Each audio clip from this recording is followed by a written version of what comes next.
Esta tarde en el Valle de México la calidad del aire es mala. Se reportan 111 puntos IMECA. Hasta el reporte de las 2 de la tarde, las zonas en donde se registra peor calidad del aire son Venustiano Carranza, Cuauhtémoc, Iztacalco, Iztapalapa, Xochimilco, Tlalpan y Tláhuac. También se registran altos índices de radiación UV en la capital mexicana, por lo que se recomienda el uso de gafas, gorra, bloqueador y no exponerse al sol por tiempo prolongado. Desde ayer estamos reportando esta mala calidad del aire. Hoy por eso buscamos a el doctor Víctor Hugo Páramo, coordinador ejecutivo de la Comisión Ambiental de la Megalópolis, para que nos explique de qué se trata, por qué esta mala calidad del aire. Doctor, ¿qué tal? Muy buenas tardes. Ana Paula, con gusto. Bueno, preguntarle si no hay tráfico. La mayor parte de las actividades económicas de la ciudad se encuentran detenidas. ¿Qué explicación hay para esta mala calidad del aire? Sí, con todo gusto. Mira, tú sabes que hay varios contaminantes del aire y cuando uno analiza los datos del sistema de monitoreo de la calidad del aire y ve uno las tendencias, se identifica que sí ha habido una baja sustancial en la contaminación de los contaminantes derivados del tráfico, como es el monóxido de carbono y los óxidos de nitrógeno. Sin embargo, pues estamos en temporada de ozono y de elevadas concentraciones de partículas. De hecho, si no se hubiera reducido el tráfico a estas alturas, posiblemente ya hubiéramos tenido alguna situación de contingencia ambiental. En general ha disminuido los contaminantes que se forman por la combustión, como son los óxidos de nitrógeno y el monóxido de carbono. Estos generados son principalmente por los vehículos automotores. Definitivamente se emiten en menor cantidad en estas semanas en que las personas han circulado menos en la ciudad. Como sabemos, en la zona metropolitana del Valle de México han dejado de circular más del 60% de los vehículos. Y esto ha causado una reducción promedio del 41% de monóxido de carbono y 43% de óxidos de nitrógeno. En otros contaminantes esta reducción es más pequeña, es de 3% en el ozono y de 4% en las partículas. Cuando vemos los valores más elevados de estos contaminantes, por ejemplo, entre el 1 de enero y el 7 de abril, no se han tenido valores de ozono superiores a las 140 puntos. En el año pasado, en este mismo periodo, ya habíamos tenido 5 días dichas concentraciones. Incluso ya se habían aplicado una contingencia ambiental. Estos hechos de que hayan bajado estos contaminantes, pues se ha visto también a través de mediciones satelitales en Europa y en China. Actualmente se están haciendo estos estudios en México y lo que se está encontrando son resultados en el mismo sentido. Ahora, ¿qué ocurre con estos dos contaminantes que no han reducido sustancialmente sus concentraciones? Sí. Bueno, en esta época las partículas PM2.5, pues por ser la temporada seca caliente en donde llueve muy poco, casi nada, entonces los niveles se elevan. ¿Esto por qué? Pues porque las condiciones secas producen que haya más erosión y haya polvo en la atmósfera. Esto lo vemos pues en nuestros muebles, en casa, incluso sobre los autos. En el caso de las partículas más chiquitas, que son las PM2.5, y es en parte donde se dan las alertas de la contaminación, es que en esta época tenemos la ocurrencia de muchos incendios forestales, ¿verdad? Y no solamente en México, esto se da en todo el mundo. Estos incendios pues pueden ser también derivados de quemas agropecuarias o incendios de pastizales, como ocurre seguido en la zona metropolitana. Finalmente, para el caso del ozono, es el contaminante que mencionas, que en este momento no está cumpliendo con la norma de protección de la salud. Este se forma a partir de los óxidos de nitrógeno y de compuestos orgánicos volátiles. Estos contaminantes pues reaccionan en presencia de la radiación solar y las altas temperaturas, y bueno, la reacción se favorece cuando no hay viento que los disperse, y esto nos da lugar a las altas concentraciones de ozono. Los vehículos automotores son responsables del 85% de estas emisiones de NOx y de alrededor del 20% de COX.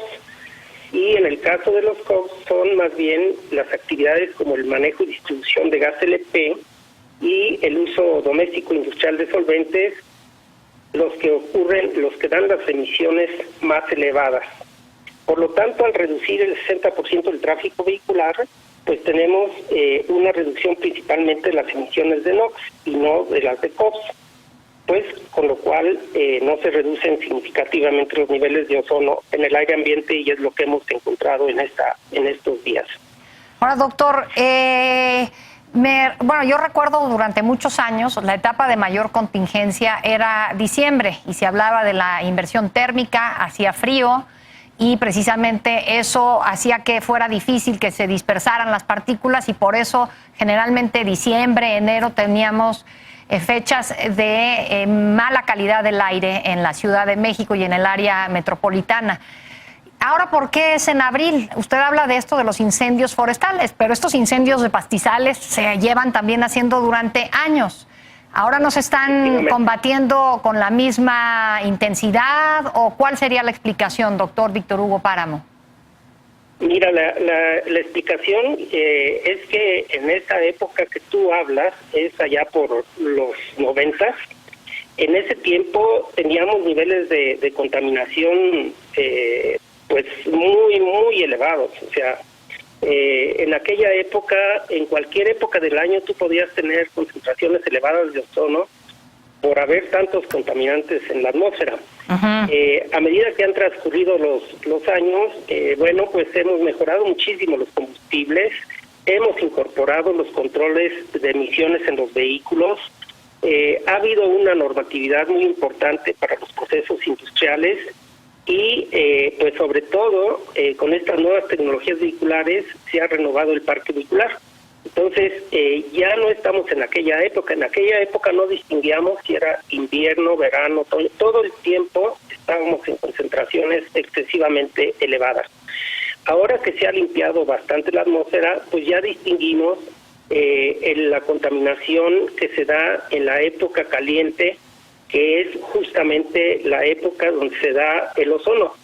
Es igualito como se está dando en otros países como en Estados Unidos. En Estados Unidos en el invierno ya no hay ozono, es en el verano y en la primavera. Entonces, lo que nos está ocurriendo a nosotros es que como ya se limpió la atmósfera de tanto, pues ahora sí ya se empiezan a ver la manifestación del ozono y las partículas en la época seca caliente. Luego tenemos la época de lluvias, donde hay más movimiento atmosférico y bueno, hay más dispersión y estos contaminantes disminuyen. Y este combate a incendios forestales, por incendios sobre todo de pastizales, ¿hay una metodología distinta para combatirlos, menor presupuesto o por qué ahora pues generan mayores problemas ambientales? Bueno, estamos en la época en donde el ambiente es seco, las lluvias son escasas, las temperaturas son elevadas y por lo tanto de forma digamos natural las condiciones son más propicias para que se den estos incendios. Lo que han hecho las autoridades que se encargan de su abatimiento y control y de su prevención justamente ha sido tareas de mejor organización y de una atención más expedita de los incendios que se van identificando. De tal forma que en esta temporada pues estamos sí en la época de incendios, pero no hemos tenido una situación similar como la que se tuvo todavía el año pasado.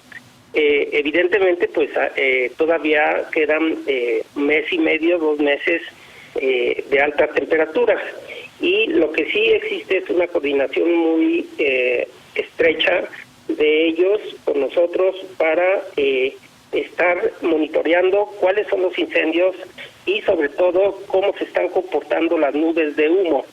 En el caso de que tengamos nubes de humo sobre la ciudad, que esto lo podemos ver muy bien con los satélites, hay satélites que tienen, le llaman ellos productos dedicados a la identificación de incendios y de sus nubes de humo, tenemos pues previsto medidas para recomendarle a la población qué hacer en esos casos. Y en esos casos, pues, entre otras cosas, el hecho de estar resguardado en la casa es la mejor medida que puede uno tener para protegerse de los humos de los incendios. Ahora, doctor Víctor Hugo Páramo, coordinador ejecutivo de la Comisión Ambiental de la Megalópolis, si los automóviles no son tan responsables por la contaminación, entonces, bueno, la pregunta sería, ¿por qué cuando hay contingencia ambiental los automóviles tienen que dejar de circular? Bueno, son los automóviles y hay otras muchas acciones que se toman, no es nada más que se restringa la circulación de los automóviles. En caso de contingencia ambiental hay una serie de industrias que reducen sus actividades, son sobre todo aquellas que usan justamente solventes y sustancias muy volátiles en sus actividades, por ejemplo, de limpieza de piezas, de maquinaria, etcétera. Y también hay una serie de actividades que se hace, por ejemplo, a nivel de las estaciones de servicio, de las gasolineras. Por norma, estas estaciones deben de tener sistemas de recuperación de vapores, de tal forma que cuando llegas tu coche a cargar gasolina, el vapor que se encuentra en el tanque del vehículo debe de pasar y ser recuperado para que no se emita a la atmósfera. Entonces, en contingencia, los gasolineras que no tengan esos sistemas de recuperación tienen que interrumpir su actividad. Uh-huh.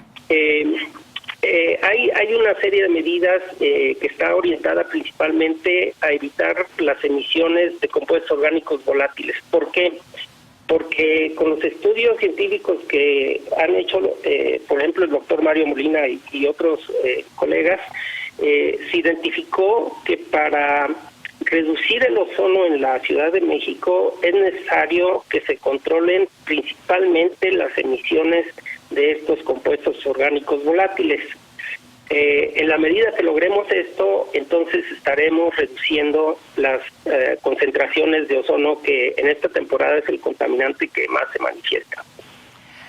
Por último, preguntarle, repitiendo esto de la contingencia, si se llega a decretar ahora una contingencia, ¿qué medidas se van a aplicar? Porque suspensión de clases, pues ya no se puede.